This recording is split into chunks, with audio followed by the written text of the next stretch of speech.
Thank you for visiting DIY Wedding Gowns. This is going to be a tutorial on how to make a traditional veil. Here I am wearing a one-tier, elbow-length 72-inch width veil. Here's the list of the ordinaries you will need. If you need more time, feel free to pause and review the list. When creating your veil, these are the things you need to consider: the veil length, the fullness of the veil, and the number of tiers you would like. Here I sketched a diagram of the different veil lengths available. For this tutorial, we are going to use the elbow length veil, which is about 24 inches long. And now for fullness, you can purchase the tulle width in the following options. For this tutorial, I am using the 72-inch width, and that is going to give me medium fullness. If you are doing more than one tier, you would just cut another tulle layer and use the same process. For this tutorial, I am going to keep it simple and make a single tiered veil. The first thing we're going to do is lay out the tulle, and since I'm making the elbow length, I am going to cut it at the 24-inch length. Next, I am going to cut a curve at the bottom corner of the tulle.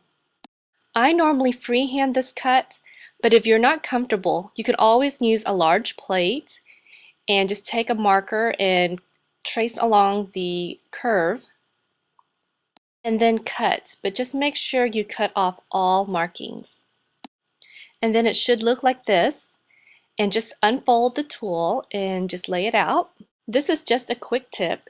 If you would like to add any type of trimming to the edge of the veil, this is a good time to do it. Now you're going to take your needle and thread, sew it in and out of the tulle, and gather it. Make sure the gather is the same width as the comb. Restitch it a couple of times and just make sure it is secure.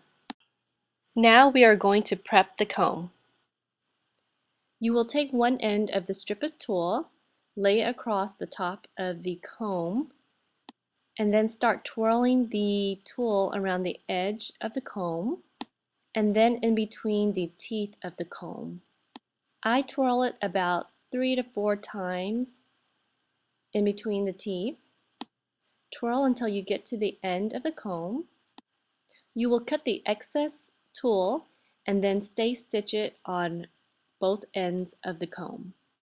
Finally, you are going to stitch the tulle to the comb and you are complete. I hope this inspires you to make something extraordinary out of the ordinary. Thank you for visiting DIY Wedding Gowns. To learn how to make the Eva wedding gown, please click on the dress. To learn how to make the flower fascinator, please click on the flower.